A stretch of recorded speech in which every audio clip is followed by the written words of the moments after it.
দেৰগাঁৱত BJP দলৰ নীতি আদৰ্শৰ প্ৰতি আকৃষ্ট হৈ প্ৰায় অৰ্ধশতাধিক যুৱক যুৱতী বিজেপিত যোগদান।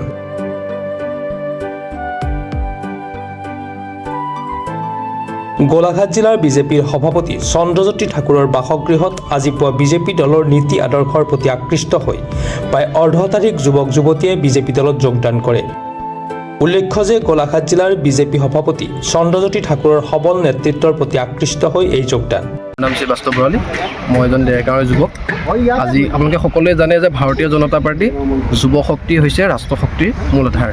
সেয়ে ভাৰতীয় জনতা পাৰ্টিৰ যি আদৰ্শ, সেই আদৰ্শৰ প্ৰতি আমি লক্ষ্যত সেই আদৰ্শত যাতে সেই আদৰ্শই আমি কাম কৰিব পাৰোঁ, সেই আদৰ্শৰ প্ৰতি আমি আকৃষ্ট হৈ আজি মোৰ লগতে মোৰ লগৰ বন্ধু যুৱক যুৱতী ডেৰগাঁও সকলো লাগিছে।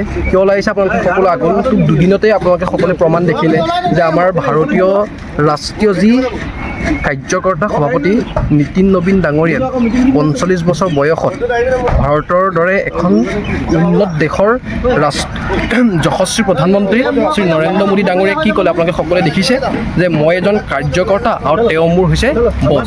সেই কথাষাৰ এজন দেশৰ প্ৰধানমন্ত্ৰীয়ে যিহেতু ক'ব পাৰিছে, তেনেস্থলত আমি বুজিব পাৰোঁ যে ভাৰতীয় জনতা পাৰ্টীত নৱপ্ৰজন্মক কিমান অগ্ৰাধিকাৰ দিছে।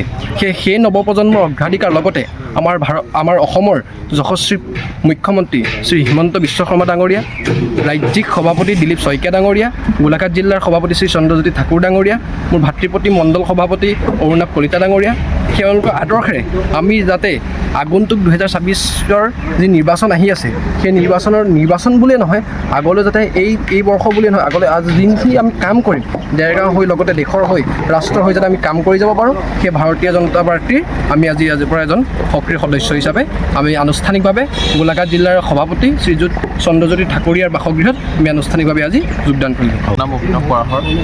আজি মই বহুত দিনৰ পৰা এনেকৈ বিজেপিত হেৰিয়ত জইন হ'ম বুলি ভাবিয়ে আছিলোঁ। আজি সেইটো মোৰ ভিতৰতে মই আজি ইয়াত জইন পাৰিলোঁ। তাৰপিছত সেয়াই আগুৱাই চন্দ্ৰজ্যোতি ঠাকুৰে আমাৰ প্ৰেচিডেণ্টে কৈছে যে কাম কৰি যাবা, আগুৱাই যাবা, আমিও তেনেকৈ ভাল কাম কৰি যাম আগুৱাই এই হেৰিয়ত। নীলম ৰাজমুখী, মই দেৰগাঁৱৰ এজন যুৱক। আজি ভাৰতীয় জনতা পাৰ্টীৰ নীতি আদৰ্শৰ প্ৰতি উৎকৃষ্ট হৈ পিনি আজি মই যোগদান কৰিবলৈ আহিছোঁ। ইয়াত আজি যোগদান কাৰ্যসূচী সফল হ'ল। ভাল লাগিছে। এই দলটোৱে দেশৰ কাৰণে যিখিনি কৰে, এই ৰাজ্যখনৰ কাৰণে যিখিনি কৰে, নিজৰ জাতি মাটিৰ কাৰণে আৰু নিজৰ ধৰ্মৰ কাৰণে যিখিনি কৰে, সেইখিনি কাৰণে এই বস্তুকেইটা মানে মই ভাল লাগিব উৎকৃষ্ট হৈ পিনি এই দলত যোগদান কৰিব।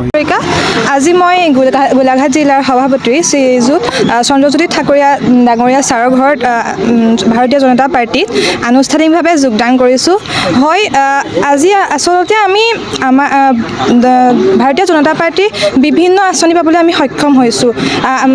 আমি যুৱতীসকলেও বহুত বিভিন্ন ধৰণৰ আঁচনি পাইছোঁ, যেনেকৈ হওক নিযুত মইনা আঁচনি, যাৰ জৰিয়তে বহুতো ছাত্ৰ ছাত্ৰী পঢ়াৰ ক্ষেত্ৰত বহুত সুবিধা হৈছে। কিছুমান এনেকুৱা আছে যে আপোনাৰ পঢ়া শুনাৰ ক্ষেত্ৰত ওলাই আহিবলৈ কেইটকামান টকাৰ বাবে দিগদাৰ হয়, কিন্তু তেওঁলোকক সেই ডক্টৰ হিমন্ত বিশ্ব শৰ্মাই বহুত সুবিধা দিছে, যাৰ কাৰণে আমাৰ অসমৰ ভৱিষ্যত উজ্জ্বল হ'ব। আৰু বিশেষ একো নকওঁ, আমাৰ জ্যেষ্ঠসকলৰ পৰা আমি আকৰ্ষিত হৈ পেলাই আমি আজি আগবাঢ়ি আহিছোঁ। গতিকে ভৱিষ্যতলৈ আমি এনেকৈয়ে আগুৱাই যাম, আমি যেনেকৈ পাৰোঁ আমি আগুৱাই যাম, যিদৰে পাৰোঁ আমি সহায় সহযোগিতা কৰিম। মোৰ নাম শ্ৰীমতী সুব্ৰতা কাশ্যপ। মই বিজেপিত জইন কৰিছোঁ নতুনকৈ। দেশৰ হকে যেনেকৈ আপোনালোকে কাম কৰি গৈছে, তেনেকৈ আমিও যে আপোনালোকৰ ধৰণেই আপোনালোকক লগত শিকি পিনে আমিও যাতে দেশৰ হকে কৰি যাব পাৰোঁ, তাৰ কাৰণে আজি ওলাই আহিছোঁ। দেৰগাঁৱৰ পৰা সত্যজিৎ হাজৰিকাৰ ৰিপৰ্ট, প্ৰাতঃ টাইম ডিজিটেল।